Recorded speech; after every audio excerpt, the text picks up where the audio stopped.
अगर मोकामा में दुलारचंद यादव की गोलीबारी से हुई हत्या से आपका दिल दहल गया है, अगर बिहार में चुनाव के ठीक 7 दिन पहले हत्याकांड देखकर आपको लग रहा है कि अरे बिहार में क्या हो रहा है, तो हम आपसे इतने कहेंगे कि जिस सकपकाइए मत। Welcome to Bihar. यह बिहार है, आप नहीं जानते होंगे लेकिन सच यही है कि यह बिहार है जहां गोलियों की गूंज और खून की होली कोई नई बात थोड़ी ना है। यह बिहार है आइए ना हमरा बिहार में, जहां बाहुबलियों को टिकट देकर उनके अपराध को वैलिडिटी दी जाती है। सच कहें तो दुलारचंद यादव की मौत सिर्फ एक हत्या नहीं है, बल्कि बिहार की सड़ी हुई उस व्यवस्था का खुला आईना है जिसके एक जमाने में होने का जिक्र लोग करते हैं, लेकिन है वो आज भी। ये घटना सिर्फ मोकामा की नहीं, सच कहें तो पूरे बिहार की आत्मा पर वार है। ये घटना सवाल पूछती है कि कब तक बिहार ऐसे खून खराबे के लिए जाना जाएगा?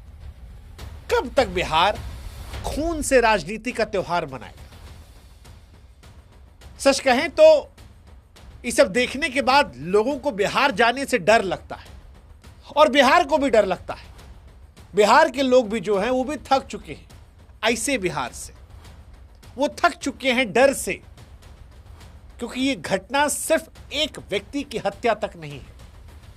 ऐसा लगता है कि ये पहला संकेत है और इसीलिए आज बिहार सोच कर डर रहा है। वो डर रहा है ये सोच कर कि बिहार में क्या फिर से यादव वर्सेस भूमिहार की पुरानी जंग जो है वो नए सिरे से जिंदा हो जाएगी? क्या 6 नवंबर को चुनाव का वोटिंग होगा या उस दिन भी खून खराबों का एक नया रक्त रंजित इतिहास रचा जाएगा? जिस मोकामा में यह घटना हुई है, क्या वो फिर से 90 के दशक वाली खूनी होली खेलेगा? और क्या मोकामा से आगे बिहार जातीय दंगों से फिर जल उठेगा? ये सवाल बिहार को डरा रहे हैं और इसीलिए हम कह रहे हैं कि बिहार डर रहा है। इस डर से निकलना जरूरी है। खैर, इस वीडियो में हम आपको दुलारचंद की मौत कैसे हुई वो बताएंगे। इस वीडियो में हम आपको बताएंगे कि कैसे जातीय समीकरण बदला है। मोकामा में क्या आनंद सिंह जीतेंगे या इस घटना के बाद हार जाएंगे? दुलारचंद को किसने मरवाया, आनंद सिंह ने या जो आनंद सिंह कह रहे हैं सूरजभान ने? ये सारी बातों का हम जिक्र करेंगे। लेकिन हमारी भी आपसे गुजारिश है कि आप हमारे व्हाट्सएप चैनल जुड़िए, ताकि लोकतंत्र में जब दिल खोलकर आवाज उठाई जाए तो वो आवाज मजबूत हो। लिंक हमने डिस्क्रिप्शन में और कमेंट सेक्शन में डाल रखा है, जुड़िएगा, अच्छा लगेगा, ताकत मजबूत होगी। लेकिन अब बात करते हैं दुलारचंद की मौत को लेकर। कैसे हुई ये मौत और क्या आरोप प्रत्यारोप है?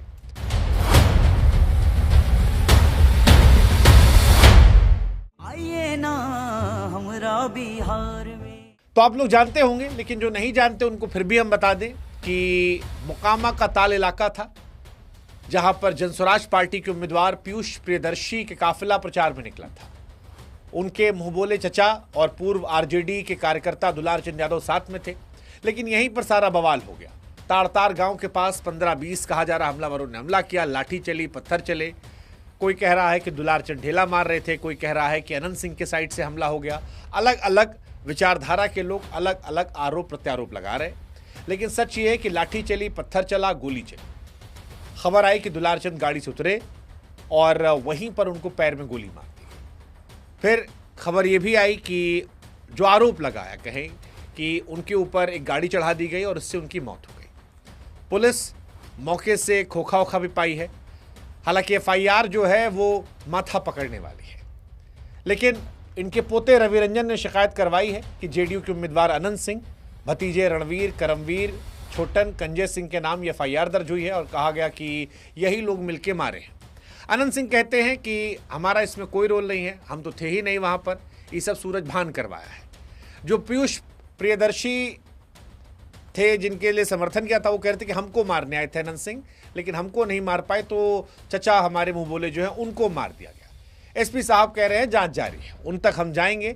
लेकिन कहानी ये है कि तनाव जो है इस वक्त चरम पर है, और ये इसलिए क्योंकि ये मामला सिर्फ एक मौत का नहीं है, उस सच्चाई का है जो बिहार में सत्ता की लड़ाई को गोलियों की लड़ाई में तब्दील करती है, जहां वोट से नहीं बंदूक से फैसला होता है। और अगर ये दौर नहीं बदला तो 90 के दशक की वो अंधेरी गलियां क्या फिर लौट आएंगी, ये सवाल परेशान कर रहा है। अब ये दुलार चंद जी कौन थे, इनके बारे में बताते हैं। दुलार चंद यादव आरजेडी के नेता, मुकामा ताल का नाम जिससे लोग या तो डरते या दुआ मांगते हैं। दुलार चंद वो आदमी थे, हाँ मतलब इनसे भी डरते थे। शुरुआत में ये मजदूरी शुरू किए थे, फिर ठेकेदारी भी गए। 80-90 के दशक में कोयला सप्लाई पैसा कमाया, लेकिन फिर बंदूक इनकी पहचान बन गई। लालू यादव के दौर में आरजेडी के बेहद करीबी थे, यादव समाज में दबदबा था और इसीलिए इन्हें लोग मुकामा ताल का राजा कह रहे थे। टिकट भी आरजेडी से लड़े, निर्दलीय लड़े, लेकिन जीते कभी नहीं। फिर भी इलाके में इनकी चलती थी और अभी ये जनस्वराज पार्टी को समर्थन कर रहे थे। सोशल मीडिया पर अनंत सिंह को खुलेआम धमकी दे रहे थे, चुनौती दे रहे थे। लेकिन इनका भी रिकॉर्ड बड़ा गड़बड़ है। इनकी भी तस्वीरें वायरल हो रही हैं जहां पर असलहा लिए बैठे हैं, उस दौर में जिसको जंगल राज कहा था, जो आज के राज जैसा दिख रहा है। इनका भी नाम कई संगीन मामलों में दर्ज है, 11 से अधिक केस में दर्ज है। 1991 में कांग्रेस के नेता सीताराम सिंह की हत्या में दर्ज है। 2015 में बाढ़ के संजय सिंह मर्डर केस में, 18 के आर्म्स एक्ट, रंगदारी, भूमि कब्जा, चुनावी हिंसा जैसे अपराधी मामलों में। 19 में पटना पुलिस ने जमीन कब्जाने के आरोप में गिरफ्तार किया था। कई मामले में बरी हुई हो गए, कई मामले में अभी भी मामला चल रहा था। लेकिन इनकी मौत के बाद जो तस्वीर दिखाई पड़ी वो भी परेशान करने वाली थी। 2 तस्वीर निकली, एक पटाखा फोड़ने की, कुछ ने उनके शव यात्रा में फायरिंग कर आसमान गुजा दिया, कुछ ने कहा कि समाज के ये हीरो थे, समाज जो है एकजुट कर गए, विरोधियों के लिए खलनायक थे। इनकी हत्या पर कोई जश्न मना रहा है, कोई रो रहा है, परेशान हो रहा है और कह रहा है कि इसका बदला चुनाव में लिया जाएगा। इनके कई सारे बयान भी वायरल हो रहे हैं जिसमें अनंत सिंह की तरफ इशारा जा रहा है और ये भी सवाल उठ रहा है क्या ये बयान, ये टिप्पणियां जो हैं ये भी इनकी मौत की वजह तो नहीं बनी। क्योंकि दुलार चंद यादव की मौत से एक दिन पहले एक टीवी चैनल में इन्होंने इंटरव्यू दिया था और उसमें अनंत सिंह की पत्नी पर बहुत अनशन कहा था कि अनंत सिंह की पत्नी कहीं गई थी तो लोग दरी बिछाने लगे कि नाचेंगी यहाँ पर। नीलम देवी नाचने गई थी, वो नीलम खातून उनको कह रहे थे और ये सारी चीज़ें जो है उन पर पर्सनल टिप्पणियाँ थी कि वो तो मुसलमान थी, कहीं नाचने गई थी, अनंत सिंह गए थे, उनको उठा लाए। ऐसे बहुत सारी बातें हैं जो अमर्यादित हैं। अनंत सिंह के परिवार पर गहरी टिप्पणी कर रहे थे। अनंत सिंह पर भी बहुत सारी टिप्पणी उसकी रही है। अब ये सवाल इसलिए भी उठ रहा है कि क्या ये सारा बयान जो है ये भी इनकी मौत की वजह बन गया, अगर ये आरोप अनंत सिंह पर सही है तो? क्योंकि पर्सनल और पॉलिटिकल दोनों बयानबाजी है। दुलार चंद ने पीयूष प्रियदर्शी को लेकर कहा कि अनंत छोटे सरकार है तो बड़ा सरकार है। फिर उनके वाइफ को लेकर जो बयान था, अनंत सिंह को लेकर जो बयान था, नाचने वाली बार बार कहना, दरी बिछाने वाली कहना, ये सारी बातें जो हैं ये बता रही हैं कि दुलार चंद की बेबाकी, उनकी ताकत, कमजोरी दोनों थी। औरतों पर टिप्पणी अपमानजनक थी, लेकिन बिहार में इसे मर्दानगी के तौर पर दिखाया जाता है और इसी को लेकर आ रहा है कि अंदर खाने कुछ लोग कह रहे हैं कि अनंत सिंह भले रिप्लाई नहीं किए लेकिन उनके गुर्गों ने दिखा दिया कि ये सब बोलोगे तो क्या होगा। बिहार में दरअसल शब्दों की कीमत अक्सर खून से चुकाई जाती है। ये इंटरव्यू दुलार चंद का आखिरी इंटरव्यू साबित हुआ। चेतावनी रही कि मानो जुबान से निकला हर एक शब्द भारी पड़ गया। और अनंत सिंह का तो ट्रैक रिकॉर्ड रहा ही है, आप जानते हैं 19 आपराधिक मामले के 47 बरामदगी, लंबा चौड़ा रहा है। लेकिन फिर वही सवाल है कि क्या ये बयान ही उनकी मौत की वजह बना? पता नहीं, क्योंकि नीतीश साहब की पुलिस जो है वो जो लिखी है FIR में उसे सुनकर हंसी भी आती है, सच में हंसी आती है, गुस्सा भी आता है। पुलिस रिपोर्ट में लिखती है कि अनंत सिंह के काफिले पर हमला हुआ, एक गाड़ी में अज्ञात शव मिला, बस इतना ही। यानी किसी इंसान की हत्या नहीं हुई, शव मिला, मानो जैसे सड़क पे कोई आवारा जानवर मिला। बाद में पहचान हुई कि दुलार चंद यादव हैं। पुलिस हरकत में आई, पोस्टमार्टम हुआ, गोली लगी, गाड़ी से कुचलन भी हुई, सब बात आई, लेकिन गिरफ्तारी अब तक नहीं हुई है। पटना के SSP कह रहे हैं कि कारण अज्ञात है, जांच जारी है। विपक्ष जो है वो चढ़ा हुआ है, सत्ता पक्ष जो है वो खामोश है। लेकिन सवाल फिर वही है कि ये सत्ता की दबंगई का नंगा नाच है, विपक्ष के लिए एक बड़ा अवसर है, या बिहार का वो रियलिटी जिसका जिक्र हमने शुरुआत में किया था। लगता तो यही है कि इन्हीं तीनों में से कुछ है। बिहार पुलिस की चुप्पी ये ढिलाई कानून पर भी तमाचा है। विपक्ष CBI जांच की मांग कर रहा है। नीतीश कुमार के सुशासन पर सवाल भी उठ रहा है, क्योंकि NCRB के आंकड़े भी कह रहे हैं कि बिहार में हत्या की दर कम नहीं है, बहुत बढ़ रही है। अब ये सुशासन के दौर में कौन सा जंगल राज है, ये भी अपने आप में सवालिया निशान है। लेकिन इन सब के बीच में एक डर पैदा हो रहा है, वो डर कि क्या मोकामा से जातीय दंगों का भूत फिर से लौट आएगा। मोकामा एक नाम ऐसा जो सुनते ही 90 के दशक की बारूद भरी यादें ताज़ा हो आती हैं। उस दौर में गोलियों की गूंज मंदिर की घंटियों ज़्यादा सुनाई पड़ती थी। भूमिहार बनाम राजपूत की जंग, खूब लाशें बही थी। यहीं से अनंत सिंह, उनके भाई दिलीप सिंह, सूरजभान की दुश्मनी की चर्चा आज भी लोग करते हैं। क्या फिर वही आग बढ़ेगी? दुलारचंद यादव की हत्या ने मोकामा की नींद उड़ा रखी है। उनकी शव यात्रा में फायरिंग, पत्थरबाजी, लाठीचार्ज के बाद माहौल जहरीला दिख रहा है। इस इलाके के यादव समुदाय में गुस्सा है। भूमिहार भी एकजुट होने की बात कर रहा है और पीयूष प्रियदर्शी का धानुक समाज भी कह रहा है कि हम भी इस बार सिखाएंगे सबक इलेक्शन में। लेकिन सवाल यही कि फुसफुसाहट जो है कि जवाब मिलेगा, वो कहाँ मिलेगा? ये सारी चीज़ें जो हैं ये परेशान करती हैं कि कहीं इतिहास खुद को दोहरा ना दे। अगर जल्दी कार्रवाई ना हो तो कहीं ऐसा ना हो कि मोकामा फिर से लाल हो जाए, फिर से ऐसा ना हो कि राजनीतिक लाशें बहने लगें। ये सारी चीज़ें 6 नवंबर को वोटिंग है, लेकिन फिलहाल हवा में जो गंध है वो लोकतंत्र की नहीं, बारूद की है।